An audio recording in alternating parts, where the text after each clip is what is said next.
Halo Tribuners, Anda sedang menyaksikan live update Tribun News edisi Selasa 24 Mei 2022. Seperti biasa, siang ini kami akan sajikan informasi terkini dari berbagai daerah yang akan dilaporkan secara langsung oleh reporter kami di lapangan. Bersama saya Dea Mita, kurang lebih 1,5 jam ke depan, inilah live update selengkapnya. Kita menuju kabar pertama dari Jawa Barat, Tribuners. Menteri Sosial Tri Risma hari ini mendatangi lokasi longsor di Desa Cipelang, Kecamatan Cijeruk, Kabupaten Bogor, Jawa Barat. Bencana itu memakan 4 korban jiwa. Risma sekaligus menyalurkan bantuan uang tunai 15 juta rupiah per jiwa untuk korban longsor. Selengkapnya akan dilaporkan oleh jurnalis dari Tribun Bogor. Saat ini kami sudah terhubung dengan rekan Siti Fauziah. Ya, terima kasih rekan Dea. Menteri Sosial Republik Indonesia Tri Risma hari ini menyambangi lokasi bencana longsor di Desa Cipelang, Kecamatan Cijeruk, Kabupaten Bogor pada Senin 23 Mei 2022 malam kemarin. Nah, dalam kunjungan malam kemarin, Ibu Risma langsung mendatangi rumah korban yang terdampak longsor pada Sabtu lalu. Dan Menteri Sosial tersebut datang sekaligus untuk memberikan bantuan sosial. Nah, bantuan tersebut berupa uang tunai sebesar 15 juta per jiwa dan mainan anak-anak. Ia pun menghimbau agar masyarakat tetap waspada karena cuaca tak menentu. Dan sementara itu, Ibu Risma meminta kepada camat dan kepala desa untuk segera membantu mengurus BPJS korban selamat ibu hamil atas nama Fitri yang akan melahirkan 1 bulan mendatang. Nah, sementara Ibu Risma mengungkapkan akan mengirim petugas untuk mengurangi trauma para korban bencana longsor yang selamat. Begitu rekan Dea. Baik, Tribuners, selengkapnya rekan Fauzia juga sudah melakukan wawancara bersama Menteri Sosial Tri Risma hari ini. Berikut laporan lengkapnya. 15 juta per jiwa. Namun kami akan juga bantu adik-adik ini untuk bisa, tadi disampaikan ibunya membutuhkan peralatan untuk sekolah, dan juga katanya ibunya juga pakaian sehari-hari kami akan siapkan dan kami akan kirim ke tadi. Termasuk mainan anak-anak ini? Kalau mainan anak-anak itu ya nanti yang penting adalah koordinasikan oleh Pak Camat. Katanya beliau trauma kan kalau menempati itu. Saya pikir siapapun juga akan trauma karena itu pasti saat peristiwa itu pasti sangat berat. Jadi nanti mungkin saya akan kirim petugas untuk lakukan trauma healing untuk menghindari untuk mengurangi traumanya. Bom berukuran sepanjang sekira 1,5 meter dengan diameter 80 cm ditemukan di Kelurahan Juwata Kerikil, Taragan, Kalimantan Utara. Diperkirakan bom tersebut masih aktif dan ada pemicunya. Diduga bom itu juga merupakan peninggalan dari masa Perang Dunia II. Selengkapnya terkait ini dan bagaimana proses evakuasi dari bom tersebut akan dilaporkan rekan Andi Pausia, reporter dari Tribun Kaltara yang sudah siap dengan informasi lengkapnya di sana. Silakan. Ya, baik rekan Dea, selamat siang Tribuners, bersama saya Andi Pausiah melaporkan dari Kota Tarakan, Provinsi Kalimantan Utara. Benar rekan Dea, saya laporkan 1 unit benda menyerupai bom ditemukan di RT 11 Kelurahan Juwata Kerikil oleh warga pada hari Minggu tanggal 22 Mei 2022. Kemudian bom jenis mortir ini langsung dievakuasi oleh tim Gegana dari personel detasemen Gegana Satbrimobda Polda Kaltara.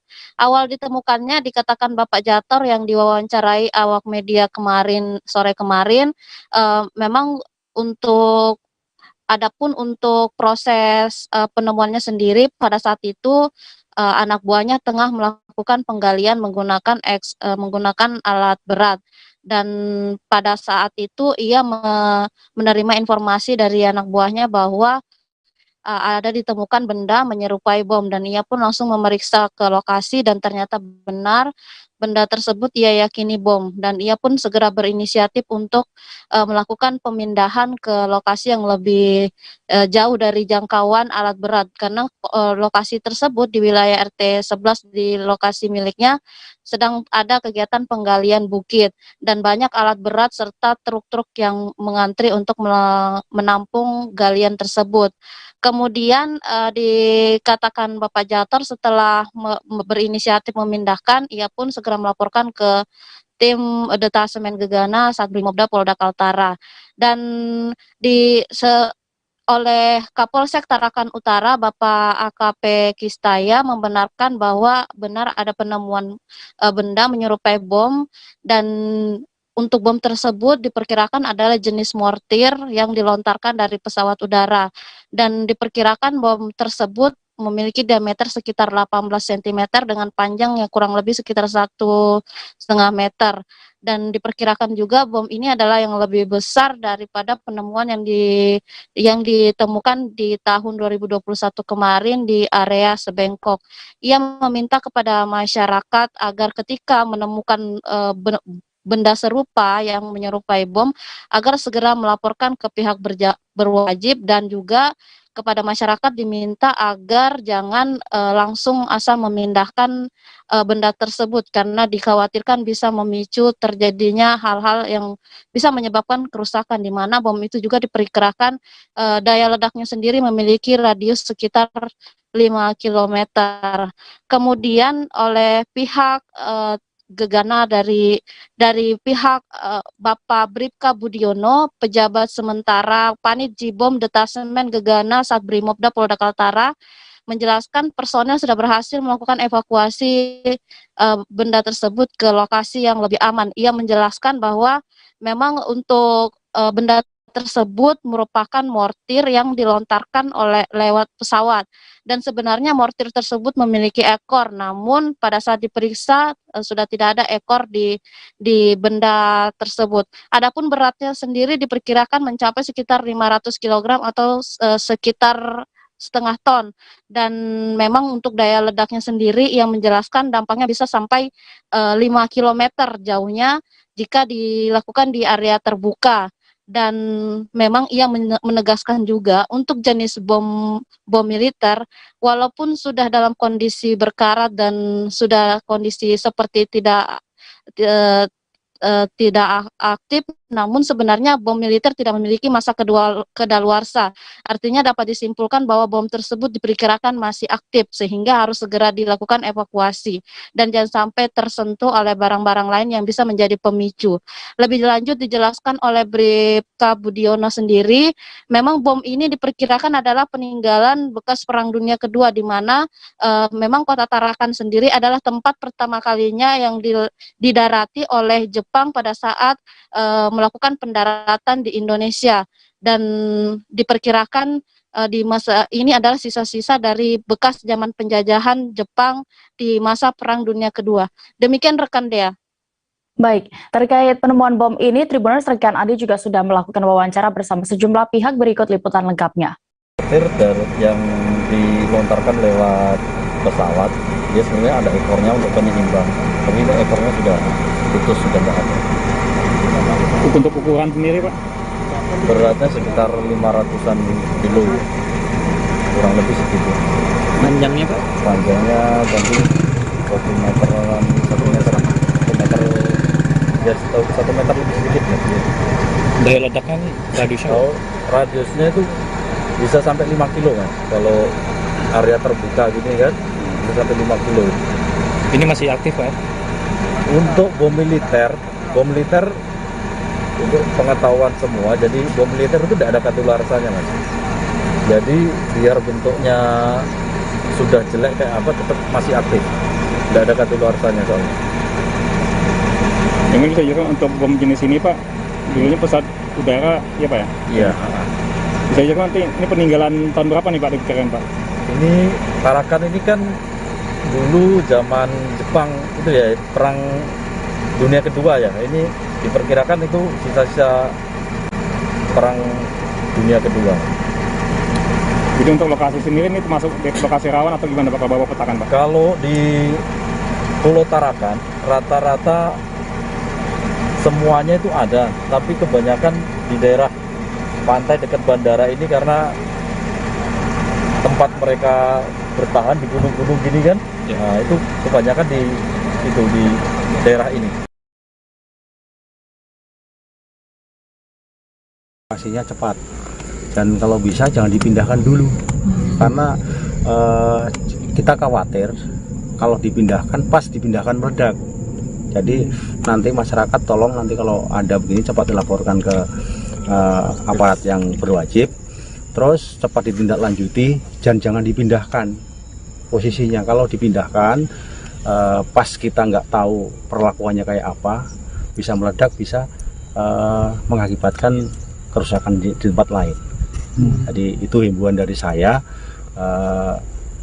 Saya selaku Kapolsek Tarakan Utara ya meminta sama warga, mudah-mudahan kalau ada lagi penemuan kayak begini cepat dilaporkan, cepat diinformasi. Di desa kan ada Babin Kaptimas, ada Babinsa, cepat aja dilaporkan. Dan tolong jangan dipindahkan. Mungkin itu aja. Ini rencananya rencana pemindahannya dari tim nanti rencananya kapan, Pak? Ini lagi proses apa sih? Ini secepatnya kita pindahkan, namun kita nunggu karena kalau dipindahkan dari sini kan sangat berat sekali. Pasti kita pakai alat. Namun nanti diturunkan di sana mekanisme kayak apa? Juga di sana kan harus ada, jangan Disiapkan sampai dulu, Pak. Disiapkan dulu pelan-pelan. Yang penting nanti aman, selamat. Gitu. Nanti rencananya mau dipindahkan kemana, Pak? Kalau menurut tadi, karena kita tadi dilaporkan ke Polres sudah minta bantuan sama Brimob. Terus nanti mungkin nanti bisa dimusnahkan di Brimob atau di pulau yang lain nantinya. Karena ini kalau ini longsor melorot lah, terus tiba-tiba operator saya manggil, bos lihat itu apa? Itu bom atau apa? Kita lihatlah, kita bersihkan. Ternyata ya bom ini. Terus kita amankan karena sementara kerja kita amankan, kita bawa ke lokasi sini. Itu dilaporkan kemana, Pak? Kita tadi siang Pak, belum siang sih kita lapor ke Brimob. Terus dari Brimob diarahkan ke Polres. Ya turunlah tim. Kalau evakuasinya tadi pakai apa, Pak? Pekerjaannya? Pakai loader. Kalau dia diangkat itu aja, Pak ya? Kita angkat dengan hati-hati sekali. Berarti khawatir juga, Pak ya? Khawatir sekali. Untuk kejadian sendiri hari apa tuh, Pak? Dapat Kemarin sore. Gubernur Riau Syamsuar resmi melantik Sekwan DPRD Riau Muflihun sebagai penjabat wali kota Pekanbaru. Pelantikan PJ kepala daerah tersebut berlangsung di ruang Pau Janggi, Gedung Daerah Riau, Jalan Diponegoro, Pekanbaru pada Senin 23 Mei kemarin. Setelah dilantik, Muflihun mengakui banyak sejumlah PR yang cukup berat menantinya dan jajarannya. Seperti apa selengkapnya akan dilaporkan rekan Fernando Sikumbang, reporter Tribun Pekanbaru yang akan melaporkan selengkapnya. Silakan rekan. Oke, terima kasih Dea. Tribuners, selamat siang. Pada kemarin Tribuners di Kota Pekanbaru, PJ Wali Kota Pekanbaru sudah resmi dilantik oleh Gubernur Riau Syamsuar Tribuners di Balai Pau Janggi, dan proses pelantikan berlangsung lancar tanpa kendala, walaupun memang selama prosesi pelantikan tidak banyak undangan yang bisa berada di dalam, karena memang dari pihak protokol Gubernur Riau menyampaikan bahwa memang untuk undangan jumlahnya memang terbatas, namun tidak menyimpan animo masyarakat dan juga sejumlah kerabat dari PJ Wali Kota Pekanbaru Muflihun yang hadir pada Senin kemarin dalam prosesi pelantikan. Dan suasana pelantikan pun berlangsung khidmat. Setelah prosesi pelantikan, sejumlah kerabat dan juga jajaran dari pemerintah Kota Pekanbaru, dari mulai Sekda hingga jajaran ASN lainnya di pemerintah Kota Pekanbaru pun mengucapkan selamat kepada PJ Wali Kota Pekanbaru Muflihun Tribuners. Kemudian memang disampaikan oleh Gubernur secara langsung bahwa memang Kota Pekanbaru memiliki sejumlah pekerjaan rumah yang harus dituntaskan setelah berakhirnya masa jabatan Wali Kota Pekanbaru sebelumnya, yaitu Firdaus bersama Wakil Wali Kota Pekanbaru Ayat Cahyadi Tribuners. Dan sejumlah PR itu diantaranya adalah terkait penanganan banjir yang sampai saat ini masih menghantui masyarakat, kemudian juga kerusakan-kerusakan jalan di proyek instalasi perpipaan air limbah atau IPAL di Kota Pekanbaru, yang saat ini masih berjalan dan kondisi sejumlah ruas jalan akibat proyek tersebut masih rusak dan harus menjadi perhatian masyarakat. Kemudian Gubernur juga menyampaikan sejumlah PR lainnya, yaitu untuk upaya meningkatkan melakukan percepatan terhadap penyerapan APBD tahun 2022, Tribunas.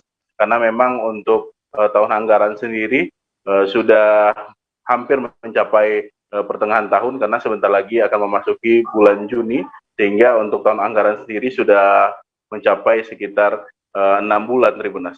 Dan kemudian Tribunas, sejumlah tugas-tugas lainnya, Muflihun juga sempat menyampaikan kepada awak media pasca pelantikan. Beliau menyampaikan bahwa memang tugas ini cukup berat, maka pada tahap awal nantinya PJ Wali Kota Pekanbaru bakal melakukan konsolidasi dengan jajaran ASN, baik tingkat kepala OPD, kemudian kepada camat dan lurah, dan PJ Wali Kota juga berencana melakukan konsolidasi dan melakukan komunikasi dengan masyarakat serta tokoh masyarakat nantinya untuk menjaring aspirasi masyarakat dalam upaya untuk menuntaskan sejumlah program-program pemerintah kota dan juga program-program pembangunan yang ada di Kota Pekanbaru, Tribuners. Dan Muflihun juga menyampaikan bahwa dirinya mengaku berkomitmen dalam upaya melanjutkan sejumlah program-program yang mungkin masih menjadi catatan atau masih menjadi pekerjaan rumah yang harus dituntaskan selama dirinya menjabat, Tribuners. Apalagi memang Muflihun yang sebelumnya sempat menjabat sebagai Sekretaris Dewan di DPRD Provinsi Riau, merupakan sosok yang memang lahir dan sempat menempuh pendidikan di Kota Pekanbaru, Tribuners. Karena memang Muflihun sendiri memang sempat menjabat di beberapa jabatan-jabatan strategis di pemerintah Kota Pekanbaru sebelum akhirnya menjabat sebagai Sekretaris DPRD Provinsi Riau. Sebelumnya Muflihun sempat menjabat beberapa kali menjabat sebagai camat, dan saat ini Muflihun kembali dan dipercaya oleh untuk menjabat sebagai PJ Wali Kota Pekanbaru. Dan beliau memang menyatakan komitmennya untuk menuntaskan tugas-tugas yang belum tuntas agar nantinya bisa melanjutkan program-program yang ada. Begitu, Tribuners. Selamat siang. Baik, Tribuners, rekan Fernando juga sudah mendapatkan keterangan dari penjabat Wali Kota Pekanbaru, Muflihun. Berikut informasi lengkapnya. Langkah ke depannya Pak, apa? Baiklah, untuk konsolidasi kita ke seluruh perangkat di Kota Pekanbaru. Pertama kita akan laksanakan silaturahmi ya, kalau ini khusus yang vertikal. Kami juga selalu pada tokoh masyarakat, dan terakhir juga kita internal kita di Pemko, pejabat PDP, aspirator, camat lurah. Kita akan coba mengarahkan sesuai dengan arahan gubernur tadi. Banyaknya PR kita, macam banjir, jalan rusak, banyak tadi PR kita. Ini akan kita coba bersama dengan DPRD Kota Pekanbaru. Mungkin dalam waktu dekat, mungkin apa yang perlu kita jadikan prioritas ini, Pak PJ? Prioritas sekarang tentu saya internal ya, pemenang internal tentunya di perangkat kita itu ya, khusus untuk perbaikan yang disampaikan Pak Gubernur tadi itu tentunya berat. Itu sebelum kita bisa internal dengan baik, konsultasi dengan baik, bagaimana kita bisa melaksanakan kerja kita ke depan. Jadi internal kita dulu kita benahi. Internal itu termasuk pembayaran gaji yang tertunda ini, Pak? Itu tetap ya, kan sebenarnya tadi PR yang disampaikan Gubernur ya, PR di situ ada juga PR-nya. Cuma kita juga ada juga kekuatan keuangan kita. Baiknya nanti kita juga minta sharing ke dana provinsi, APBD, Riau. Mungkin kalau bisa ke pusat kita PBN. Beralih ke Provinsi Jambi, penjabat Bupati Sarolangun, Henrizal, melakukan inspeksi mendadak ke RSUD Cantip Kuswin, Sarolangun pada hari ini Selasa 24 Mei dini hari tadi. Henrizal mengatakan berkunjung ke rumah sakit ini untuk mengecek semua fasilitas rumah sakit yang kurang diawasi. Selengkapnya terkait kegiatan sidak ini akan dilaporkan reporter dari Tribun Jambi. Kami sudah terhubung dengan rekan Rifani Halim di sana. Silakan dengan informasi Anda. Oke, rekan Dea, PJ Bupati Sarolangun Henrizal setelah melakukan pisah sambut dengan mantan Bupati Sarolangun, langsung menuju RSUD Profesor Dr. Andes Cantip Kuswin Sarolangun yang berada di Kecamatan Sarolangun. Saat itu sejumlah petugas rumah sakit tidak mengetahui bahwa dia adalah PJ dari Bupati Serlangun. Nah, dari pemantauan dia di lapangan, melihat sejumlah ruangan VIP, WC, kemudian sejumlah titik tidak terurus, kurang diawasi oleh para penjabat rumah sakit. Dia juga menemukan sejumlah tempat tidur yang tidak digunakan lagi oleh pasien ini tidak dipindahkan atau dirapikan agar menjadi indah. Nah, di sini juga dia meminta untuk ini segera dibenahi agar masyarakat nyaman saat berkunjung ke rumah sakit. Dia juga mengatakan bahwa sidak malam ini tidak mencari kesalahan. Dia kebetulan hanya memiliki waktu tengah malam karena pagi ini dia harus ke kota Jambi. Nah, setelah itu dia juga meminta bahwa ini harus selesai dalam 1 minggu sesuai janji Direktur Rumah Sakit Umum. Begitu rekan dia. Baik, terima kasih rekan Rifani Halim untuk laporan Anda dari Sarolangun, Jambi. Selamat kembali bertugas. Kita beralih ke informasi berikutnya. Di Aceh, warga dan perangkat desa melaporkan Kecik atau Kepala Desa Pulau Drin Bekah, Kecamatan Berah Melia, Aceh Utara ke Polres Lok Sumawe. Yang bersangkutan diduga melakukan penyimpangan dana desa pada tahun anggaran 2020-2021. Para warga membawa bukti data dokumen catatan tentang rincian kasus dugaan korupsi tersebut. Selengkapnya akan dilaporkan rekan Zaki Mubarak, reporter dari Serambi News yang sudah bergabung bersama kami di sana. Silakan rekan. Ya, terima kasih Dea. Ya, selamat siang rekan Tribun News. Dapat kami informasikan bahwa pada Jumat pagi 20 Mei 2022 lalu, warga, tokoh masyarakat dan perangkat desa mendatangi Mapolres Semarang pukul 11 atau mereka datang membawa sejumlah berkas dan melaporkan dugaan penyimpangan dana desa terhadap Kecik Muhammad Nasir, Gampung Pulau Drin Bekah, Kecamatan Murah Mulia, Aceh Utara. Nah, kedatangan mereka ya telah diterima oleh Sentra Pelayanan Kepolisian Terpadu SPKT Polres Semarang, dan selanjutnya pengaduan tersebut telah diterima oleh unit Tipikor Polres Semarang. Kemudian selanjutnya dari Satreskrim Polres jadi AKP Deskan Julian telah membenarkan laporan tersebut, pengaduan masyarakat tersebut pada pihaknya, dan telah menerima sejumlah berkas dan 5 catatan yang menjadi klarifikasi dari pihak masyarakat. Dan saat ini pihak polisi sedang menunggu klarifikasi dari saksi-saksi pengaduan masyarakat, kemudian akan berkoordinasi dengan pihak inspektorat dengan dugaan atau penyimpangan dana desa tersebut. Sampai saat ini pihak dari Kecik sendiri kami sudah mengkonfirmasi belum ada respon dari pihak Kecik dan belum membalas pesan WhatsApp dari kita untuk mengkonfirmasi dugaan kasus tersebut. Kemudian warga juga berharap bahwa kasus ini harus ditangani oleh pihak kepolisian Polres Semarang. Sampai saat ini pihak Polres Semarang masih menunggu saksi-saksi yang akan dipanggil dari pengaduan masyarakat, sehingga kasus ini akan mengarah kepada pasal apa dan dugaan apa. Demikian dia. Baik, terima kasih rekan Zaki Mubarak untuk laporan Anda dari Aceh Utara. Selamat kembali bertugas.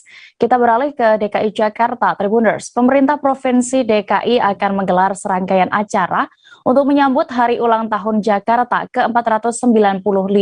Acara tersebut mulai tanggal 24 Mei hingga 25 Juni 2022 mendatang di Jakarta International Stadium atau JIS. Dua penyanyi Indonesia yang berkarir di Amerika Serikat, yakni Rich Brian dan juga Nicky, direncanakan tampil saat malam puncak acara. Selengkapnya akan dilaporkan oleh reporter Warta Kota. Kami sudah terhubung dengan rekan Leonardus Wijal Zelena di sana. Silakan rekan. Baik, terima kasih. Nicky Stefani dan Rich Brian akan memeriahkan HUT DKI Jakarta ke-495. Kepala Biro Pemerintahan DKI Jakarta, Andriansyah, membocorkan bahwa akan ada sejumlah artis nasional hingga internasional yang direncanakan memeriahkan HUT DKI Jakarta yang ke-495. Andrian Syah mengatakan artis ternama mulai dari Nicky Zevanya, Rich Brian, Raisa, Isyana Sarasvati, Rizky Febian hingga Marion Jola rencana akan diundang saat closing ceremony pada Sabtu tanggal 25 Juni 2022.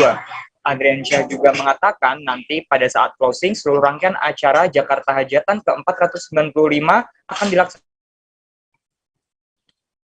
di Jakarta International Stadium, dan semoga acara tersebut menjadi acara yang membanggakan bagi seluruh masyarakat Jakarta. Saat ditemui usai konferensi pers persiapan rangkaian DKI Jakarta, Andrian Syah meminta kepada masyarakat supaya berdoa agar yang direncanakan dapat dipersiapkan dengan matang. Selain itu, terkait dengan protokol kesehatan, pihaknya akan mengikuti sesuai dengan perkembangan update dari pemerintah pusat. Demikian informasi kembali di studio. Baik, terima kasih rekan Leo untuk laporan Anda dari DKI Jakarta. Selamat kembali bertugas. Kita menuju ke informasi berikutnya, Tribuners. Menteri Koordinator Politik, Hukum, dan Keamanan Mahfud MD mengunjungi Provinsi Sulawesi Utara. Kunjungan kali ini bersama dengan Menteri Dalam Negeri Muhammad Tito Karnavian. Keduanya berencana menyambangi Pulau Miangas, pulau terluar Indonesia di ujung utara perbatasan dengan negara Filipina. Untuk detail informasi dan juga kegiatan dari dua pejabat negara ini akan dilaporkan langsung oleh rekan Rio Nur, reporter dari Tribun Manado yang sudah siap dengan laporannya. Silakan rekan. Ya, terima kasih rekan Dea. Jadi Menteri Koordinator Politik Hukum dan Keamanan Mahfud MD dan Mendagri Muhammad Tito Karnavian menyambangi Provinsi Sulawesi Utara Senin kemarin pada malam hari, di mana agenda utamanya adalah untuk pencarangan gerakan pembangunan terpadu perbatasan yang diselenggarakan oleh Badan Nasional Pengelola Perbatasan, di mana BNNP ini ketuanya adalah Mendagri Tito Karnavian, kemudian Mahfud MD itu sebagai ketua pengarah. Nah, kegiatan gerbang tuntas ini adalah Mendagri dan Menko Polhukam akan menyambangi Kabupaten Kepulauan Talaut di Melongwane, ibu kota Kabupaten Kepulauan Talaut, kemudian akan lanjut ke Pulau Miangas, pulau terluar Indonesia yang berbatasan dengan Filipina. Sebelum bertolak ke Miangas, ke Kabupaten Talaut pada hari ini, malam sebelumnya ini, Mendagri dan Menko Polhukam mengadakan pertemuan pengarahan dengan aparat TNI Polri dan pejabat daerah, bupati wali kota dan dewan PNS yang ada di Provinsi Utara, di mana ada sejumlah hal yang ditekankan oleh kedua pejabat kabinet Jokowi ini, terutama soal penanganan COVID-19 yang mulai mereda, pemulihan ekonomi dengan mengandalkan sektor-sektor unggulan dari daerah, kemudian sempat juga disentil soal nasionalisme, isu soal penjaga perbatasan, bahkan sampai isu seperti bahaya-bahaya, potensi bahaya yang ada di perbatasan, seperti peredaran senjata yang sempat tertangkap di oknum yang tertangkap di Sulawesi Utara beberapa waktu lalu. Ada juga peredaran narkoba dan crossing people antara warga Filipina dan warga Indonesia di daerah perbatasan. Nah, kemudian pada hari ini, pagi hari tadi, Mendagri dan Menko Polhukam serta rombongan bersama dengan Gubernur Sulawesi sudah bertolak ke Melongwane, ibu kota Kabupaten Talaut, di mana di sini nanti akan dicanangkan program gerbang tuntas gerakan pembangunan terpadu perbatasan. Kemudian nanti Mendagri dan Menko Polhukam akan bertolak ke Pulau Miangas yang ada di ujung utara Indonesia. Demikian rekan Dea. Baik, terima kasih rekan Rio Nur untuk laporan Anda. Selamat kembali bertugas. Kita bergeser ke informasi berikutnya. Sejumlah perempuan yang menjadi korban penipuan modus investasi dan arisan bodong di Makassar menggeruduk rumah pelaku. Di sana mereka ingin meminta ganti rugi. Pasalnya investasi bodong tersebut diperkirakan memiliki nilai kerugian hingga 4 miliar rupiah. Selengkapnya akan dilaporkan reporter Tribun Timur. Kami sudah terhubung dengan rekan Muslimin Emba. Silakan dengan informasi Anda.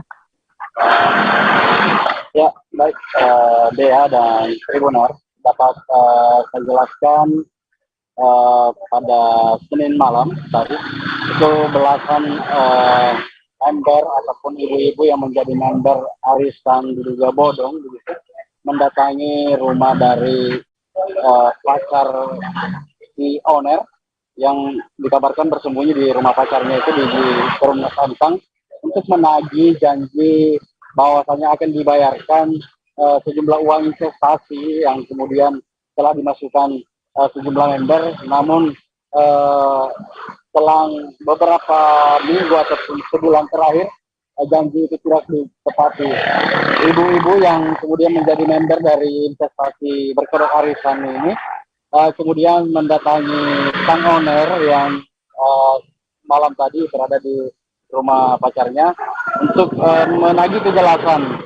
Namun bukannya mendapatkan apa yang dijanjikan, malah terjadi perdebatan yang kemudian memaksa pihak kepolisian untuk datang langsung ke rumah tersebut untuk menenangkan situasi.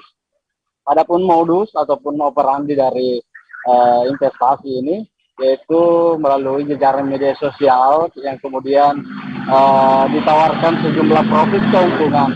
Seperti misalnya dicontohkan salah satu member yaitu ketika mereka menginvest dana sebesar 1 juta dalam waktu 5 hari akan mendapatkan keuntungan antara 300 hingga 500 ribu dan begitu seterusnya. Namun belakangan setelah 2-3 kali pencairan investasi ini dikabarkan kolaps begitu sehingga korbannya yang diperkirakan berjumlah ratusan orang karena ditaksir total kerugian dari para member itu mencapai 4 miliar. Itu pun gusar kemudian mencari terus keberadaan dari member ini. Ya, kasus ini juga telah dilaporkan ke Polda Sulsel, namun saat ini Polda Sulsel masih menggali ataupun menyelidiki kasus dugaan investasi bodong ini. Ya. Baik, Tribuners, berikut juga rekan reporter kami sudah melakukan wawancara bersama sejumlah pihak terkait. Berikut liputan lengkapnya. Pelaku utamanya yang ada di dalam sekarang kami sudah bawa di kantor. Ada kekasihnya juga, ya kekasihnya kami bawa karena saya antisipasi jangan sampai masa ini lebih banyak lagi datang dari luar Manggala. Bang, untuk modus operandi arisannya seperti apa dia? Kalau saya lihat modus operandi sesuai dengan laporan polisi yang saya lihat, yaitu arisan online, kemudian berbunga dikembalikan, kemudian 2-3 kali kena, kemudian tidak ada lagi. Oh gitu. Ya. Seolah-olah kayak kabur ini pengelolanya. Sebenarnya kalau tanggung jawabnya sudah ada, tetapi mungkin daripada nasabahnya ini tidak sabaran. Ya, langkah selanjutnya setelah diamankan ke Polsek? Saya setelah amankan di Polsek karena menghindari amukan massa. Ownernya invest bodong yang mau diambil ini dijemput paksa nih. Soalnya sudah janji-janji palsu, sudah 5 bulan ini kita dijanji-janji enggak ada. Gimana dijanji apa Ki? Dijanji untuk kembalikan uang dananya semua member. Oh, kita sudah sendiri? Kerugian saya total, kalau saya pribadi kerugian saya 56 juta. 56 ya? Ada berapa orang kita datang ke sini? Sekarang ada 10 orang kayaknya ini. Korban semua? Korban semua.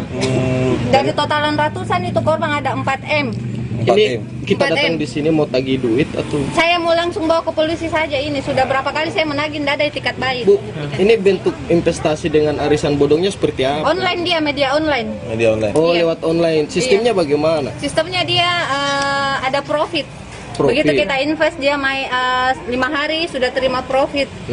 Begitu dia sistem. Dan kita aktif mulai kapan? Saya baru-baru sih Januari, Desember lah, akhir Desember saya itu aktif. bertahap kita kasih masuk. Iya, bertahap. Bertahap. Dari kecil-kecil menjadi besar. Jadinya berapa persen? Kalau 1 juta berapa persen? Kalau 1 juta dia itu keuntungannya 1.300.000 cuma 5 hari. Oh gitu. 5 juta untungnya 500 cuma 3 hari.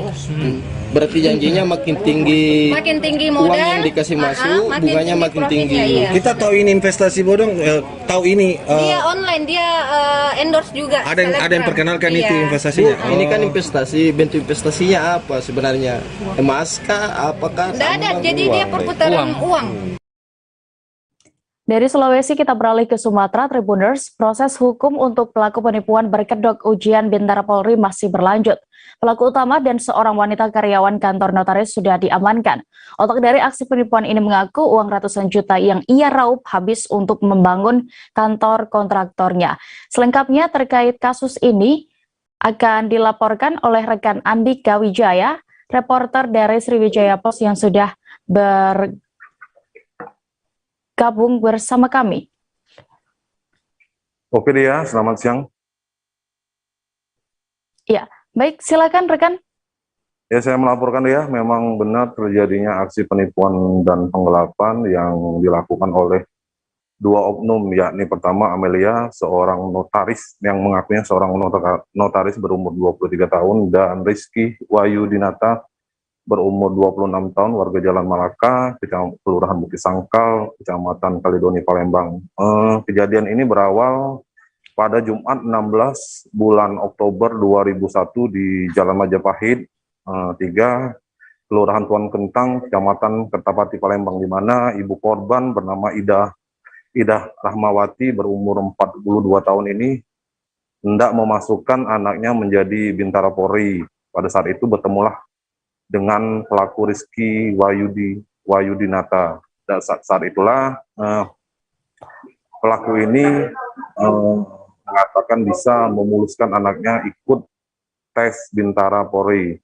Lalu ibu si korban pun, Idah Rahmawati, mau, tapi dengan iming-iming uang sebesar 490 juta. Saat itu ibu Rahmawati pun menyanggupinya. Lalu sang anak pun sebut saja Ali, saat itu pada tahun 2001 mengikuti tes Bintara Secaba. Setelah selesai tes Bintara Secaba, si Ali pun tidak lulus mengikuti tes tersebut. Oleh Ibu Rahmawati menempuh jalur damai untuk meminta uang sebesar yang sudah diberikan kepada pelaku sebesar 490 juta. Namun pelaku pun tak mengembalikan uang tersebut, sedangkan pelaku langsung kabur. Oleh sang ibu melaporkan kejadian ini ke Polrestabes Palembang. Saya ulangi, oleh tim Pitsus Pidana Khusus Polrestabes Palembang langsung ditindaklanjuti dan awalnya menangkap pelaku Amelia saat berada di kawasan Kertapati. Pada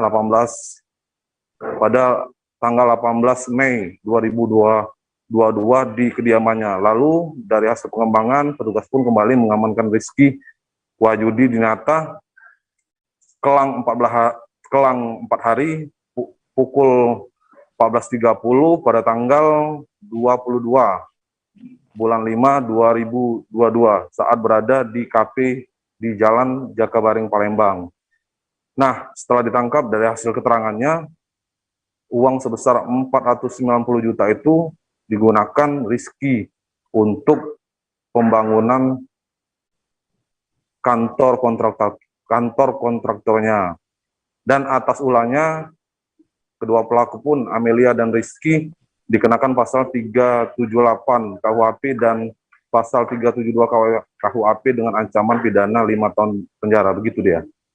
Baik, terima kasih rekan Andika untuk laporan Anda. Selamat kembali bertugas. Kita beralih ke Jawa Tengah, Tribuners. Hanya karena melihat logo perguruan silat lain di jalan, 3 pemuda di Solo nekat melakukan aksi pengeroyokan. Korban berjumlah 2 orang, warga Sukoharjo, masing-masing berinisial EYP dan teman wanitanya berinisial SA.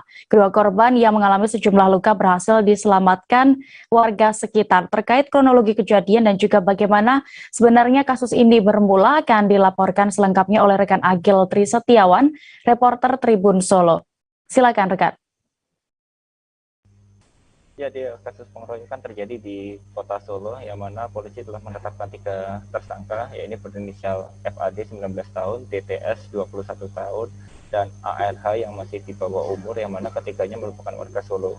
Bahwasanya korban sendiri merupakan berinisial EYP 23 tahun dan teman wanitanya berinisial SA 22 tahun yang merupakan warga Kabupaten Sukoharjo.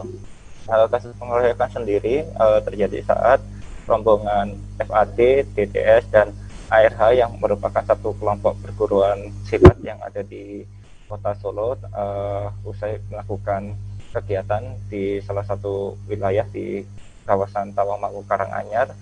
Saat perjalanan pulang, mereka melihat korban yang tengah melintas menggunakan sepeda motor dengan menggunakan helm dengan stiker logo perguruan silat lainnya. Mengetahui hal tersebut, korban sempat dipepet dan ditanyai salah satu pelaku terkait dengan logo atau penggunaan stiker berlogo.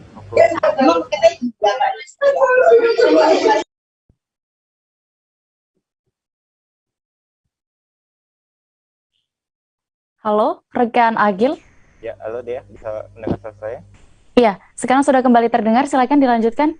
Oh ya, bahwasanya pelaku dan korban bertemu di jalan dengan tersangka dengan sekitar 50 orang dari salah satu perguruan silat, mendapati korban mengenakan helm dengan gambar atau dengan stiker logo perguruan.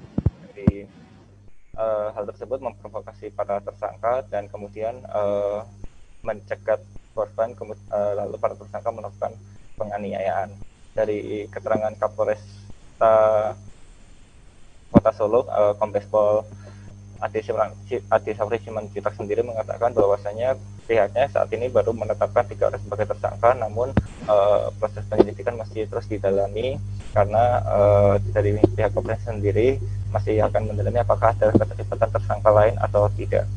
Bahwasanya dari akibat pengeroyokan tersebut, korban mengalami luka memar-memar dan kasus pengeroyokan sendiri dilaporkan kepada pihak kepolisian dan pihak polisi langsung menetapkan atau melakukan proses penyelidikan dan menetapkan 3 tersangka.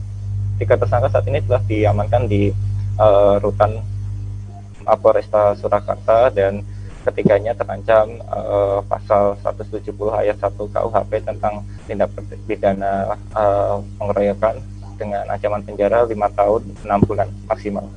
Dia. Baik, terima kasih rekan Agil Tri Setiawan untuk laporan Anda. Selamat kembali bertugas. Kita beralih ke informasi berikutnya. Aksi seorang pria di Majalengka, Jawa Barat membuat geger setelah masuk ke bank milik pemerintah dan mengaku membawa bom. Pria itu mengancam akan meledakkan bom tersebut jika tidak diberi uang senilai 30 juta rupiah. Polres Majalengka dibantu tim Gegana Brimopolda Jabar langsung turun mengamankan pelaku. Selengkapnya akan dilaporkan rekan Eki Yulianto, reporter dari Tribun Cirebon yang siap dengan informasi lengkapnya. Silakan rekan Eki. Ya baik, terima kasih Dea. Selamat siang Tribun Nors. Dapat saya laporkan bahwa pada Senin tanggal 23 Mei 2022 kemarin, aktivitas warga di kawasan alun-alun Limunding, Kabupaten Majalengka digegerkan dengan adanya seorang pria yang diduga membawa sebuah bom. Pria tersebut mengaku akan meledakkan bom tersebut jika tidak diberi uang oleh bank yang sempat didatanginya. Sebelumnya, pria tersebut diamankan oleh seorang satpam dan warga sekitar dengan mengikatnya di sebuah mistar gawang lapangan alun-alun tersebut. Namun karena mengaku membawa bom, warga sekitar dan polisi tidak ada yang berani mendekat hingga tim dari Gegana Brimopolda Jabar datang ke lokasi.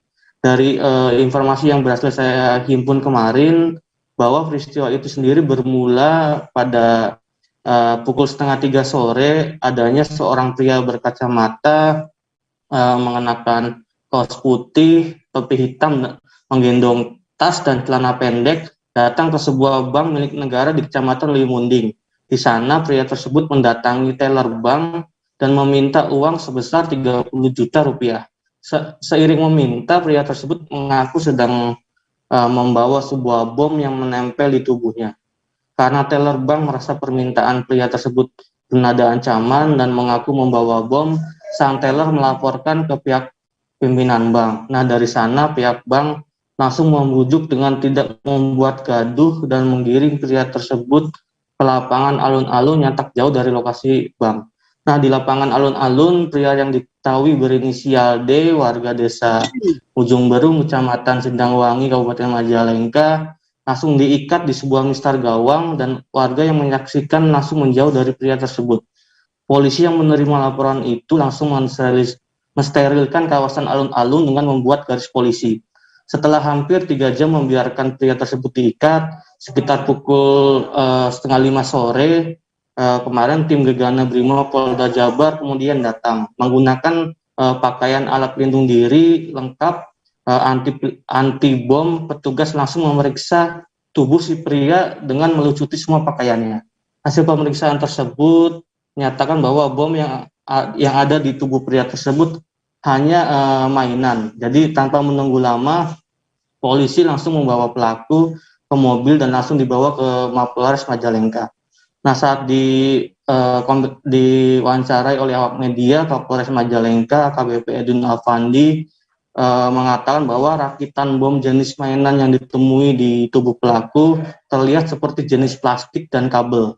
Polisi menduga pelaku sudah menyiapkan bom mainan itu untuk melancarkan aksinya dengan dijilid rapi, dibentuk sedemikian rupa untuk memberikan ketakutan bagi orang yang melihatnya. Sementara dalam jumpa pers yang digelar di Mapolres Majalengka pagi tadi, polisi akhirnya menetapkan pria tersebut sebagai tersangka.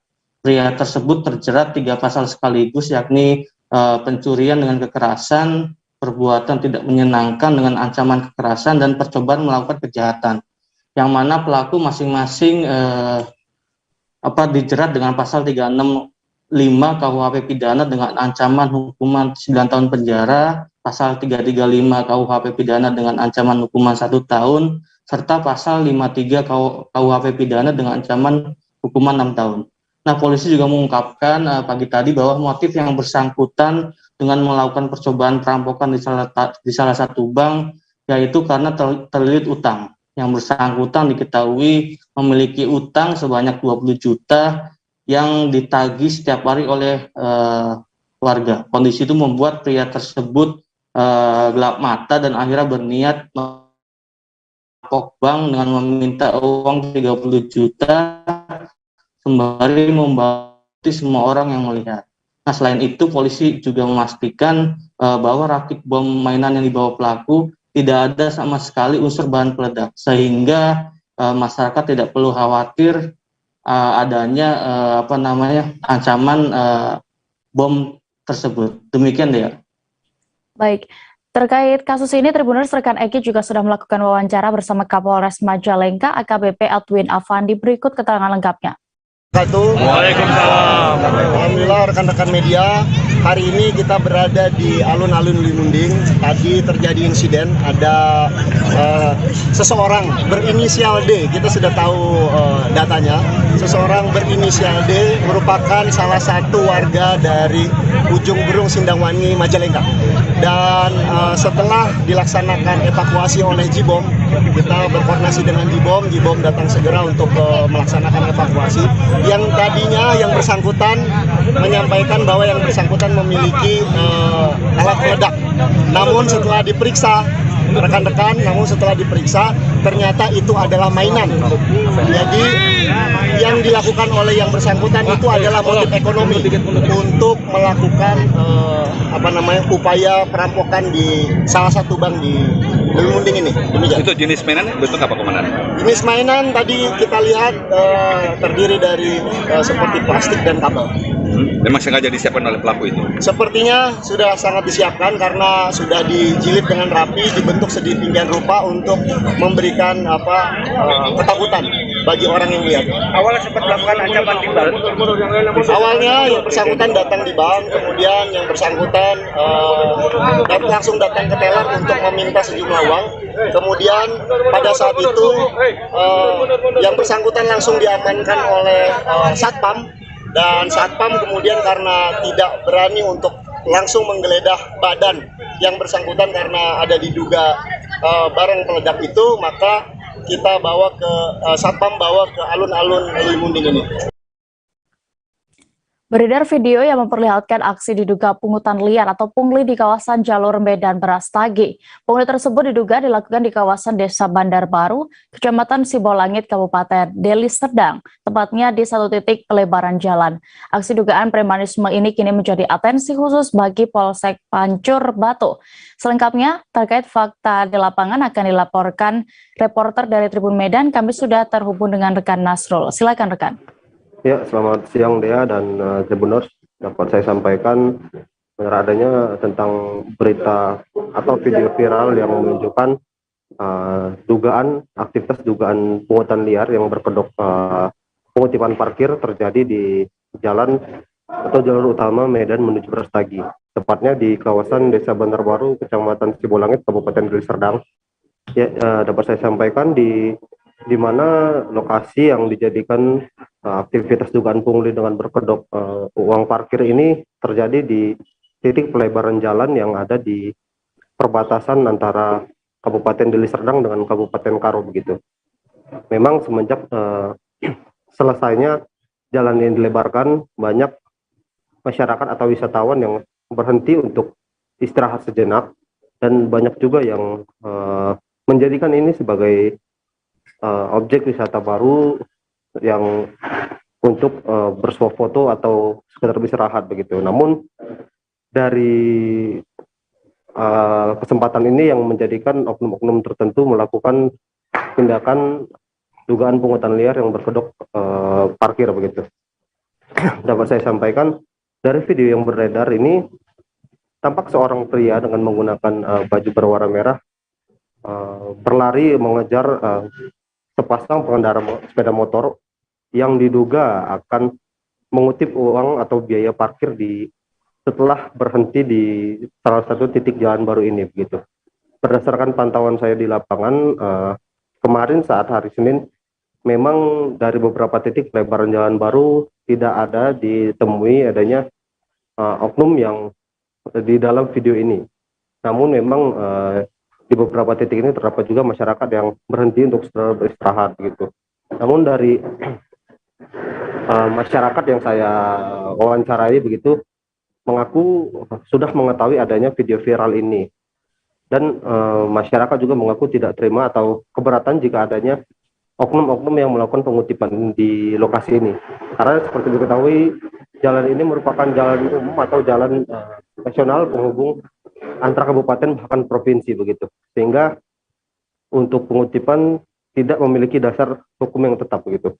Dan untuk dari perihal masyarakat sendiri meminta kepada pihak penegak hukum terutama kepolisian dan pemerintah provinsi untuk menertibkan adanya oknum-oknum yang nakal ini agar nantinya tidak terjadi hal serupa di lokasi-lokasi lain begitu. Nah, memang sampai saat ini berdasarkan informasi yang saya dapat, video ini sudah diketahui oleh tim dari Polsek Pancur Batu yang di bawah jajaran Polrestabes Medan begitu. Berdasarkan informasi yang saya dapat, pihak Polsek Pancur Batu akan melakukan tindak lanjut untuk mencari kebenaran dan mencari siapa oknum atau dalang yang melakukan pengutipan atau dugaan pungli yang berkedok parkir ini begitu deh. Baik, terima kasih rekan Nasrul untuk laporan Anda dari Medan. Selamat kembali bertugas. Kita beralih ke Provinsi Lampung. Kereta api Babaranjang yang mengangkut batu bara dari Sumatera Selatan menuju ke Tanjung Karang terhenti sekira 2 jam lamanya. Kejadian ini imbas dari adanya rel yang patah di dekat stasiun Labuhan Ratu. Arus lalu lintas di Jalan Untung Suropati pun tempat perlintasan kereta api tersebut sempat tertutup dan putus. Terkait kronologi kejadian akan dilaporkan rekan Bayu Saputra, reporter Tribun Lampung yang siap dengan informasi lengkapnya. Silakan rekan. Oke, terima kasih rekan Dea dan Tribuners. Betul, tadi adanya kejadian kereta yang patah rel itu mengakibatkan kemacetan yang cukup lama, sekitar 2 jam lamanya. Nah, kejadian tersebut berada di dekat stasiun Labuan Ratu, Bandar Lampung. Berdasarkan informasi dari Kepala Bagian Humas KAI di 4 Tanjung Karang, Bapak Jaka Jarkasih, bahwasannya betul dia membenarkan bahwasannya kejadian patah rel tersebut terjadi pada pagi tadi. Dan beliau mengatakan bahwasannya sudah ditangani secara langsung kejadian tersebut, sehingga dari pukul 7.40 saat kejadian dan kemudian selesai pada pukul 9.28 menit, kereta tersebut sudah bisa berjalan ke arah Tanjung Karang. Nah, perlu diketahui bahwasannya tadi sempat pantauan dari Tribun Lampung di lokasi kejadian bahwasannya kemacetan yang cukup menyita perhatian oleh pengendara yang tadinya masyarakat bisa melintas di Jalan Untung Suropati pada pagi tadi hari tidak bisa karena arus lalu lintas diarahkan menuju ke daerah-daerah lainnya, sehingga kemacetan pun cukup mengular. Dan dipastikan juga oleh Bapak Jakasi bahwasannya pada saat ini petugas yang berada di lokasi langsung mengevakuasi kereta tersebut. Dan dijelaskan oleh Bapak Jakasi tadi bahwasannya tiap hari atau setiap malam ada 2 petugas yang melakukan patroli lalu lintas, patroli rel tersebut, sehingga ketika ada yang rel tersebut patah bisa diinformasikan. Begitu rekan dia.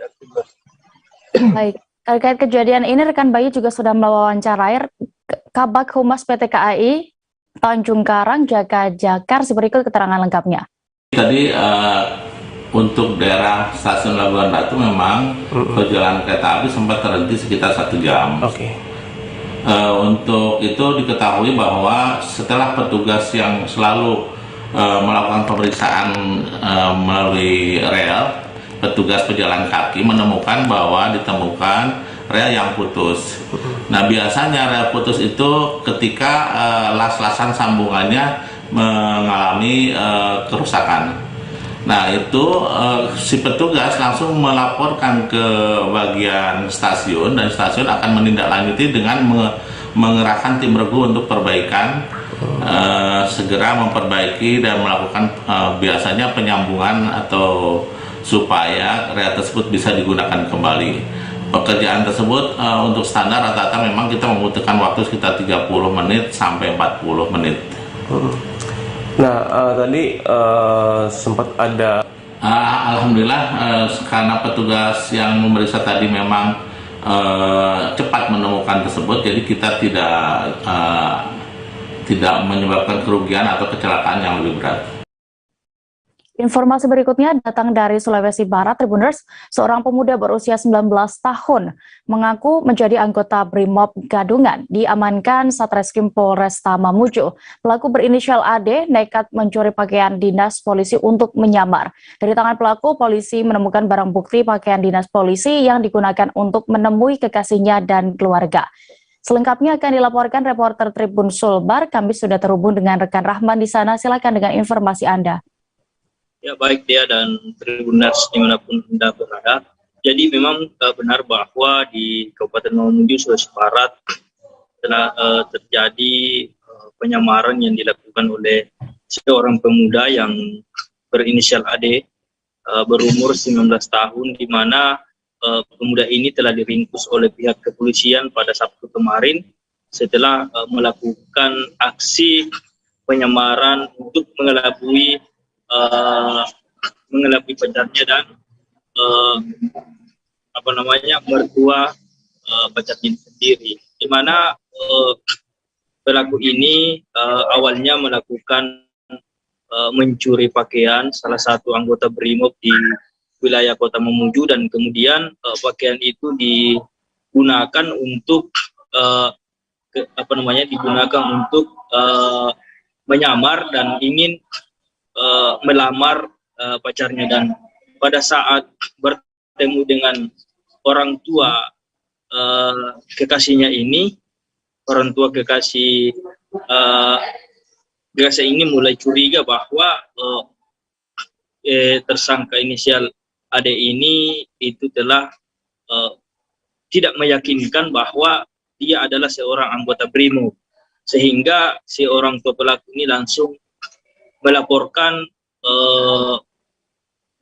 pemuda ini ke polisi untuk meyakinkan bahwa apakah dia seorang polisi atau bukan. Namun pada saat polisi melihat foto tersangka ini, ternyata bahwa pelaku ini adalah anggota Brimob atau polisi gadungan. Dan dikabarkan juga pelaku ini sempat melakukan mencuri ayam dan sempat diamankan oleh polisi, sehingga kepolisian betul-betul mengetahui bahwa pelaku ini adalah melakukan penipuan terhadap orang tua pacarnya sendiri. Demikian dia. Baik, terkait kasus ini rekan Rahman juga sudah melakukan wawancara bersama Kasat Reskrim Polresta Mamuju, AKP Rigan Hadi Nagara. Berikut keterangan lengkapnya. Jadi itu pada tanggal 18 Mei 2022 sekitar pukul 15.00. Jadi unit Resmob Satreskrim Polresta Mamuju mengamankan satu orang terduga pelaku pencurian itu baju dinas kepolisian yang dicuri, yang diduga untuk melakukan suatu tindak kejahatan di luar sana, yaitu atas nama inisial AD, sekitar umur 19 tahun. Jadi pada saat itu kita amankan sore hari, kita interogasi, namun yang bersangkutan belum mengakui. Akhirnya kita lakukan penggeledahan di rumahnya, dan saat itu kita temukan barang bukti berupa pakaian dinas Polri, dan juga barang-barang yang lain yang diduga dia gunakan untuk melakukan satu tindak kejahatan, yaitu penipuan, dengan tujuan rencananya pada saat hari Sabtu itu sekitar tanggal 21 itu dia mau melamar pacarnya, calonnya. Jadi mengaku sebagai anggota Polri dengan bukti dia menggunakan pakaian dinas dan juga video-video pada saat dia di kantor polisi. Ini berawal, video-video tersebut berawal dia pernah diamankan oleh anggota Polresta Mamuju melakukan pencurian ayam. Jembatan Sungai Liang Anggang yang berada di Kota Banjarbaru ditutup sementara untuk perbaikan. Jembatan itu dibongkar karena konstruksi jembatan yang ternyata masih kayu. Selama perbaikan, pengalihan arus lalu lintas pun dilakukan. Terkait kondisi terkini di sana, akan dilaporkan oleh rekan jurnalis dari Banjarmasin Post. Saat ini kami sudah terhubung dengan rekan Milna Sari di sana. Silakan. Ya, rekan Dea, Tribuners, hari ini merupakan hari kedua seharusnya dijadwalkan penutupan jembatan Sungai Liang Anggang 3 di Kota Banjarbaru.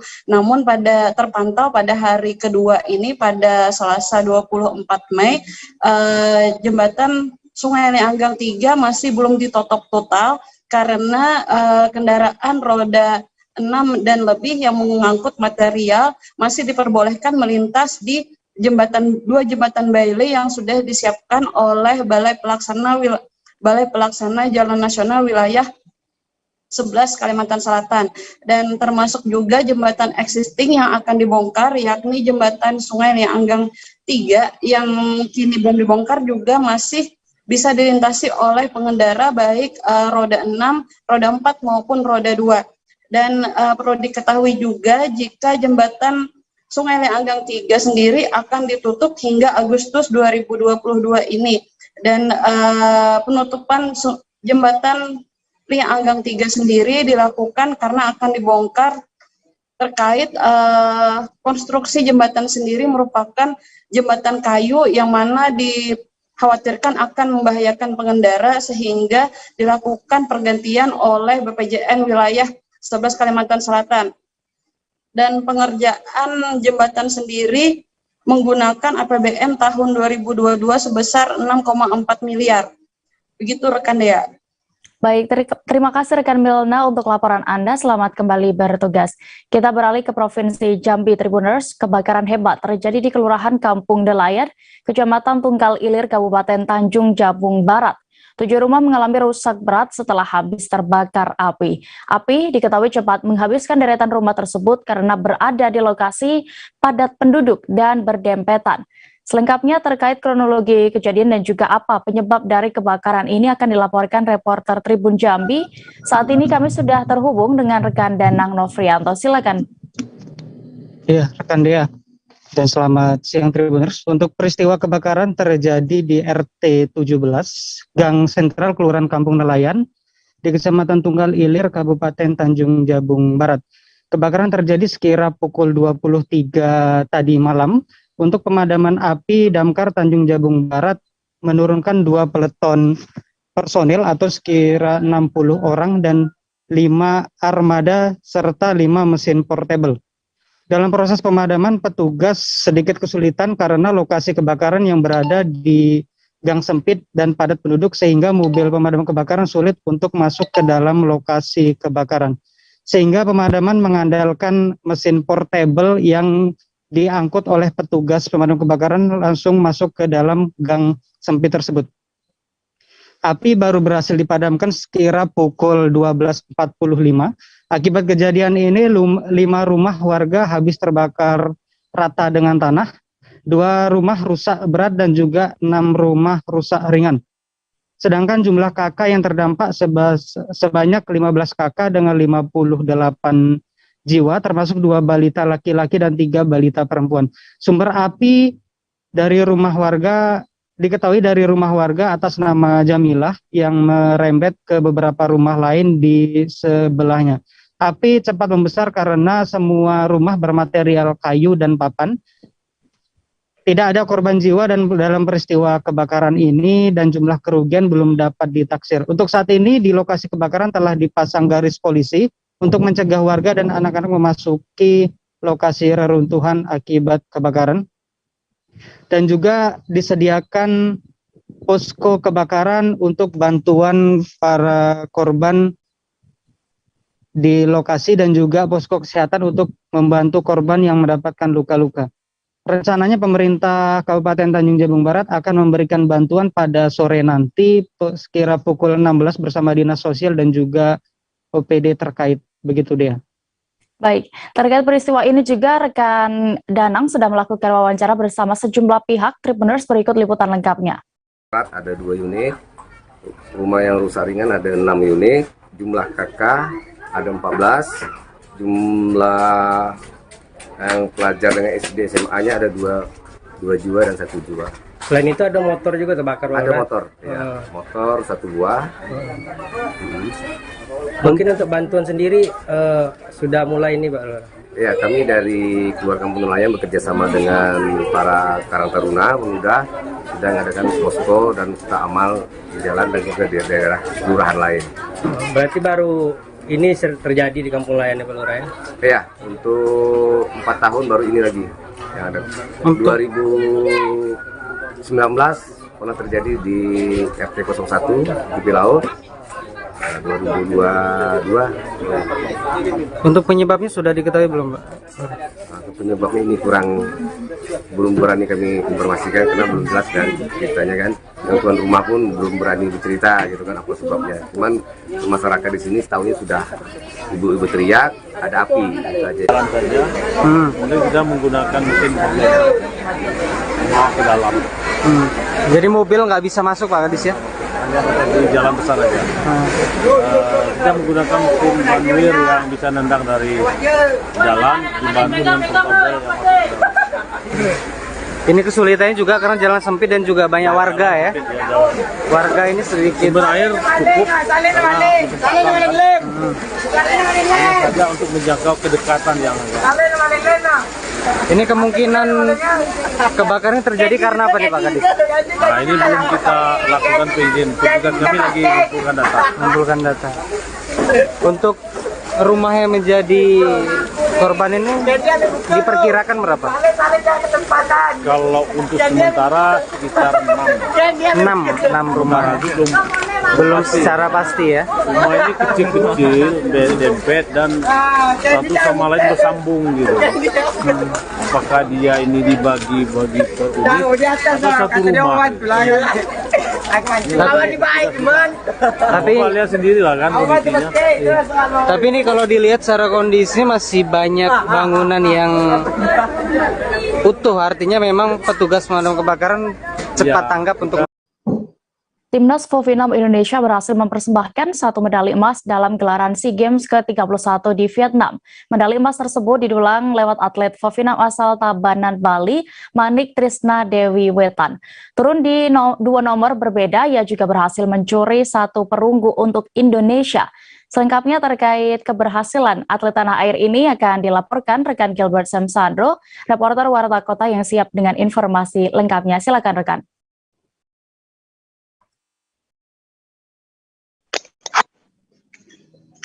Iya dia, atlet dari Vovinam, seni bela diri Vovinam, turut ikut serta dalam gelaran SEA Games 2021 yang berlangsung di Vietnam. Salah satu dari Vovinam sendiri mengirimkan 10 atlet yang mengikuti 6 nomor atau kategori pertandingan dalam perhelatan SEA Games tersebut. Dan Vovinam sendiri, cabang olahraga Vovinam sendiri berhasil memboyong 6 medali dengan 1 medali emas dan 5 medali perunggu, dan semua kategori dan diikuti Timnas Vovinam Indonesia berhasil menyabet gelar. Salah satunya adalah peraih emas Vovinam untuk Indonesia, yaitu Ni Gusti Agung Ayu Manik Trisna Dewi Wetan, atlet cabang olahraga Vovinam yang meraih 2 medali sekaligus, yaitu medali emas dan juga medali perunggu. Perolehan medali tersebut disabet Manik Trisna Dewi setelah 9 tahun ya, 9 tahun terakhir mendapatkan medali pada SEA Games 2013 di Myanmar. Torehan medali perdana diraih Manik yaitu pada SEA Games 2011 dengan meraih medali emas pada SEA Games 2011 dan 2 tahun kemudian meraih perunggu. Dan untuk mengungkapkan rasa terima kasih karena kembali dipercaya oleh tim ofisial dari Vovinam, Trisna Dewi akhirnya kembali diturunkan untuk dalam gelaran turnamen ajang Asia Tenggara tersebut. Dan untuk selama menjalani perhelatan SEA Games 2021, Manik mengaku tidak mengalami kendala yang cukup berarti bagi dirinya ataupun rekan timnya tersebut, karena memang para atlet dari Timnas Vovinam Republik Indonesia telah melakukan persiapan di markas pelatihan nasional atau pelatnas Vovinam di Bali jauh sebelum gelaran dimulai atau 1 tahun menjalani training center. Padahal saat itu 10 atlet yang seharusnya dikirim belum ditentukan, jadi para atlet telah berlatih maksimal untuk memberikan hasil yang terbaik dalam gelaran SEA Games 2021 Vietnam. Demikian dia laporan sampaikan. Baik, berikut Tribuners ada keterangan dari Ni Gusti Agung Ayu Manik Trisna Dewi Wetan meraih medali emas di SEA Games Vietnam. Selengkapnya kami tampilkan. Capaian membawa emas dari Tentunya bersyukur sekali pada kesempatan kali ini saya masih percaya membela negara pada SEA Games Hanoi Vietnam tersebut. Tentunya terima kasih kepada orang tua yang telah mendukung, suami dan anak. Dan akhirnya saya sampai di sini dengan perolehan 1 emas dan 1 perak. Ada kesulitan nggak panjang bertanding, kerja kesakitan dikit? Kendala selama pertandingan nggak ada sih sebenarnya. Bersyukur sehat saya pulang. Persaingan terberat tuh negara mana saat bertanding? Untuk kategori yang saya ikuti, saing terberat masih Vietnam. Kebetulan Vietnam juga pelatih saya, dan itu saing terberat buat saya. Ada perasaan ragu nggak waktu naik untuk bertanding? Siap tidak. Bakal dipersemain buat siapa di sini yang akan boleh medali emas dan perunggu? Yang pertama untuk Indonesia, yang kedua untuk anak kita. Pembicaraan apa yang next mau diikuti? Yang terdekat 2023 kita akan mudah-mudahan kita akan optimalkan di SEA Games di Kamboja ya, Kamboja, di Kamboja. Kalau event-event selain IGS atau Ada kejuaraan dunia ya? Ya, biasanya dia ada kejuaraan dunia dan kejuaraan Asia juga. Ya. 4 atlet Federasi Kempo Indonesia Nusa Tenggara Timur yang berlaga di kejuaraan dunia di Tunisia berhasil meraih 10 medali emas, medali totalnya. Keseluruhan medali tersebut terdiri dari 4 medali emas, 5 medali perak, dan 1 medali perunggu. 3 di antara medali itu disumbangkan oleh atlet perempuan bernama Yohana Dwi Putri Gadansi. Selengkapnya terkait ini akan diinformasikan oleh reporter Tribun Flores. Kami tuh sudah terhubung dengan rekan Robert Ropo di sana. Silakan dengan informasi Anda. Baik, selamat sore rekan Dea, sahabat Tribuners. Dapat saya laporkan dari Manggarai Timur, Provinsi Tenggara Timur, bahwa masyarakat NTT pada khususnya dan masyarakat yang pada khususnya untuk bangga atas prestasi yang diraih oleh para atlet Kempo di bawah naungan Federasi Kempo Indonesia. Dan dapat diketahui bahwa Federasi Kempo Indonesia Provinsi NTT mengutus sejumlah atlet untuk bergabung dalam kontingen Indonesia untuk berlaga di kejuaraan Kempo dunia di Apartemen Tunisia pada tanggal 10 sampai 15 Mei 2022 kemarin. Dan khusus dari para atlet dari Provinsi NTT bahwa naungan Federasi Kempo Indonesia Provinsi NTT menyumbangkan 10 medali emas, menyumbangkan 10 medali. Dari 10 medali ini dengan rinciannya yaitu 4 emas, 5 perak, dan 1 perunggu. Dan ini disumbangkan oleh 3 atlet dari Provinsi Nusa Tenggara Timur, yaitu dari Kabupaten Manggarai, 2 orang dan 1 orang dari Kabupaten Manggarai Timur. Dan dari ketiga atlet tersebut, salah satunya yaitu Yohana Dewi Gadansi, warga Kabupaten Manggarai Timur, yang merupakan 2 medali emas dan 1 perak.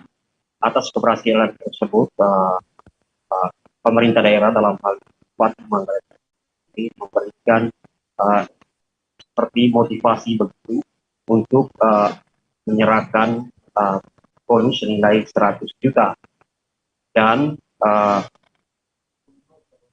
Dewi sendiri mengaku bangga dengan prestasi yang diraihnya dan ini pertama kali yang diraih. Dan beliau Dewi sendiri mengaku bahwa beliau berlatih sejak dari masa kecil. Semenjak SD beliau sudah berlatih di cabang olahraga karate. Namun pada kelas 3 SMP beliau berlatih atau masuk dalam Kempo dan dibawa divisian Federasi Kempo Indonesia cabang NTT dan berhasil meraih 2 medali emas dan 1 perak. Dan atas keberhasilan ini juga tentu Ketua DPRD Kabupaten Manggarai memberikan motivasi agar Dewi tidak hanya sebagai cita-citanya hanya sebagai pelatih saja, tapi tidak masuk ke Akpol, sehingga yang meminta kepada Bupati Manggarai memberikan surat resmi kepada pihak Polri dan melalui jalur khusus agar Dewi bisa masuk di Akademi Kepolisian Akpol. Dan dapat diketahui bahwa orang tua Dewi pun sungguh merasa bangga, dan memang hal ini terbukti bukan hanya keluarga Dewi sendiri, tapi masyarakat sekitar kampung Dewi, yaitu di Belai, Kecamatan Manggarai, Baleda Selatan juga turut ikut menjemput kedatangan Dewi di perbatasan Kabupaten Manggarai dan Kabupaten Manggarai Timur, serta bupati dan sejumlah pejabat yang ada di Kabupaten Manggarai Timur. Demikian ya. Baik, terima kasih rekan Robert Ropo untuk laporan Anda dari Nusa Tenggara Timur. Selamat kembali bertugas. Kita beralih ke Sulawesi Utara, Tribuners. Pemerintah Kota Mobogu menggelar upacara peringatan Hari Ulang Tahun Kota Mobogu ke-15 tahun. Acara berlangsung di lapangan Boki Hoti Nimbang, Kota Mobogu pada Senin 23 Mei 2022 kemarin. Adapun upacara peringatan HUT Kota Mobogu ini dirangkaikan dengan Hari Kebangkitan Nasional ke-114 tahun. Selengkapnya akan dilaporkan oleh rekan Sriani Buhang, reporter Tribun Manado yang saat ini sudah terhubung dengan kami. Silakan rekan.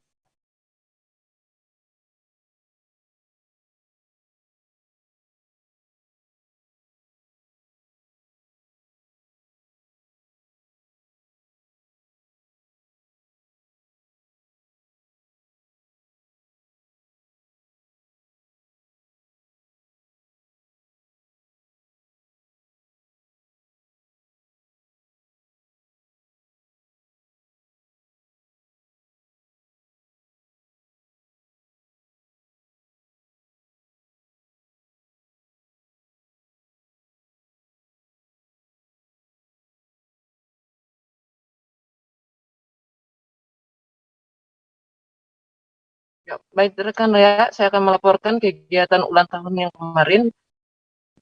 Upacara sekaligus dengan perayaan Kebangkitan Nasional yang ke-114 tahun 2002, yang menjadi inspektur upacara adalah Ibu Wali Kota sendiri, Ibu Insinyur Tatombara, dengan menggunakan adat para kepala OPD dan dihadiri dengan para Forkopimda serta Kepala Kejaksaan Kota Mobagu, Kapolres, dan Dim 1303, Kepala Kantor Kemenang Kota Mobagu, Kepala Staf, dan Pasi Ops Santamal Manado. Dalam kegiatan upacara tersebut, Wali Kota membacakan sejarah Kota Mobagu. Baik rekan Dea. Baik, terima kasih rekan Sriani Buang untuk laporan Anda. Selamat kembali bertugas. Kita menuju informasi berikutnya, Tribuners. Masyarakat Kecamatan Sijuk, Kabupaten Belitung Tengah dihebohkan dengan beredarnya informasi tentang adanya buaya berenang di pantai. Jika sebelumnya di pantai Tanjung Tinggi, kini heboh kabar ada seekor buaya berenang di kawasan Tanjung Kelayang. Selengkapnya terkait ini dan juga bagaimana fakta di lapangan dan penanganannya juga dari pihak terkait akan dilaporkan reporter dari Pos Belitung. Kami sudah terhubung dengan rekan Disa Ariandi di sana. Silakan dengan laporan Anda. Baik, betul sekali Dea. Ada dua orang remaja bernama Vira dan Rozi pada Sabtu 21 Mei 2022 sekitar pukul 17.38 waktu Indonesia bagian Barat melihat secara langsung diduga benda seperti buaya maksud kami berada di perairan Tanjung Kelayang, Kecamatan Sijuk, Kabupaten Belitung. Kedua remaja ini kemudian merekam kemunculan benda seperti buaya itu dengan kamera ponsel dan sempat mengirimkan hasil rekamannya ke beberapa kerabat dekat. Kedua remaja ini juga mengaku bersedia menjadi saksi atas kemunculan hewan buas tersebut.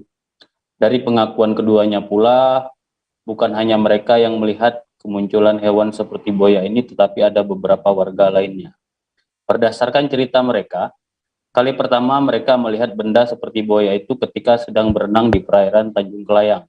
Lokasi tempat keduanya mandi tersebut dikelilingi oleh bebatuan atau dekat dengan batu granit yang ada di pesisir pantai Tanjung Kelayang. Kedua remaja ini juga sudah melihat benda seperti buaya itu ketika sedang berenang di laut berjarak sekitar 5 meter dari benda yang menyerupai buaya tersebut. Melihat itu, kemudian kedua remaja ini langsung naik ke atas batu dan mengambil handphone untuk merekam kemunculan buaya tersebut. Vira dan Rozi ketika baru mandi di atas batu, maksud kami sangat panik ketika baru menaiki batu granit dan melihat benda seperti buaya itu. Kemudian mereka setelah merekam, maksud kami dengan menggunakan handphone langsung pergi meninggalkan tempat tersebut untuk berbilas dan berbilas dan makan. Kemudian juga kami sudah mendapat klarifikasi dari Kepala Desa Keciput, Kecamatan Sijuk, Kabupaten Belitung, Pratiwi membantah tentang kemunculan buaya yang ada di pantai Tanjung Kelayang, Kecamatan Suju, Kabupaten Belitung tersebut. Menurutnya, hewan yang muncul ini, maksud kami hewan yang muncul di permukaan laut tersebut bukanlah seekor buaya, melainkan seekor penyu. Bahkan informasi dari nelayan sekitar, kemunculan penyu sering terjadi di sekitar laut pantai Tanjung Kelayang. Menurut Kades Keciput, dengan kemunculan pemberitaan yang sudah viral ini, sangat berdampak pada kunjungan wisata di pantai Tanjung Kelayang. Apalagi pantai ini merupakan salah satu destinasi andalan di Belitung dan menjadi akses menuju destinasi Hopping Island. Demikian dia melaporkan. Kembali ke studio. Baik, terima kasih rekan Desa Ariandi untuk laporan Anda. Selamat kembali bertugas. Kita beralih ke informasi berikutnya, Tribuners. Bisnis PCR dan rapid antigen di Kota Bima, Nusa Tenggara Barat lesu pasca dilonggarkannya prokes COVID-19 oleh Presiden Republik Indonesia Joko Widodo. Tapi berbeda dengan tingkat penjualan masker, meski sudah dilonggarkan, masker tetap laku karena suhu di Bima yang panas. Terkait ini, selengkapnya akan dilaporkan oleh reporter dari Tribun Lombok. Kami sudah terhubung dengan rekan Atina di sana. Silakan rekan dengan informasi Anda. Baik, terima kasih rekan Dea. Selamat sore Tribuners. Seperti yang sudah disampaikan oleh rekan Dea tadi, betul bahwa saat ini di Kota Bima, hasil pantauan tribunlombok.com, bisnis pasca dilonggarkannya protokol kesehatan COVID-19 oleh pemerintah pusat dan terakhir oleh Presiden Jokowi yang melonggarkan penggunaan masker di tempat-tempat umum sudah melumpuhkan atau mulai melesu bisnis untuk rapid antigen dan juga PCR khusus untuk wilayah Bima. Bahkan untuk bisnis PCR ini sudah jauh lebih awal dia menurun karena pasca ditetapkannya aturan bagi pelaku perjalanan yang sudah melakukan vaksin hingga 2 kali maka dibolehkan tanpa melakukan keterangan rapid test. Namun berbeda untuk tes antigen maupun rapid yang dilakukan oleh pelaku perjalanan mulai terlihat lesu atau menurun drastis, yaitu sekitar bulan April 2022 lalu hingga terdampak sekali pada arus mudik lebaran tahun 2022 ini. Dan peningkatan atau penurunan, maksud saya penurunan dari bisnis rapid antigen maupun PCR ini lebih dari 50% dari gambaran yang diberikan oleh pelaku usaha rapid test ataupun antigen di Bima yang biasanya dalam satu hari warga yang mendatangi klinik-klinik untuk melakukan tes rapid antigen biasanya mencapai 100 orang dalam satu hari, namun kini hanya 5 hingga 10 orang saja. Ini menunjukkan betapa lesunya, mulai menurunnya geliat bisnis kesehatan yang satu ini. Sementara itu, kondisi berbeda juga terlihat dari tingkat penjualan masker. Meski Presiden Joko Widodo sudah mengumumkan pelonggaran penggunaan masker di tempat umum, tapi khusus untuk wilayah Bima justru tidak terlihat adanya pengurangan dari penjualan masker seperti diungkapkan beberapa apotek yang berhasil ditemui oleh tribunlombok.com. Rekan Dea, rata-rata pemilik apotek mengatakan berjalan normal dan beberapa warga Kota Bima mengakui tetap membeli masker karena kebutuhan untuk melindungi wajah dari debu dan panas. Untuk diketahui Tribuners bahwa kondisi atau suhu panas di Bima mencapai 35 derajat dan angka ini adalah angka tertinggi atau terpanas untuk wilayah NTB, dan secara resmi BMKG sudah menyampaikan bahwa daerah Bima menjadi daerah terpanas di NTB. Demikian rekan Dea. Baik, terima kasih rekan Atina untuk laporan Anda dari Nusa Tenggara Barat. Selamat kembali bertugas. Tribuners, informasi tadi sekaligus menutup perjumpaan kita dalam live update siang ini. Lantaran masih di tengah pandemi, kami kembali mengingatkan untuk tetap menerapkan protokol kesehatan dimanapun Anda berada, meski sudah terdapat pelonggaran dari pemerintah. Jangan lupa juga Tribuners saksikan acara berikutnya, Travel Update pukul 2:30 sore di seluruh kanal YouTube Tribun Network. Saya Diamita beserta kru yang bertugas pamit, terima kasih dan sampai jumpa.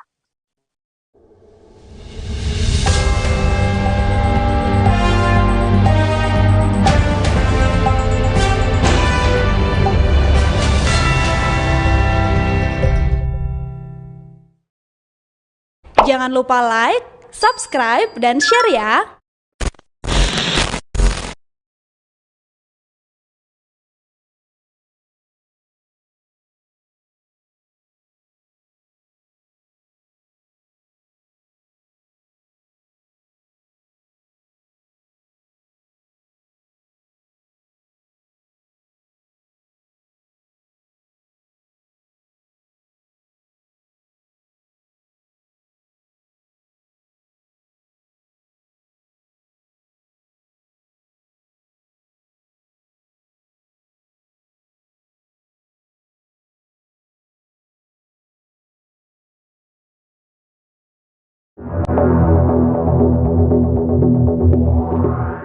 Jet tempur Su-35 milik pasukan Rusia mengebom markas militer Ukraina. Dalam video yang beredar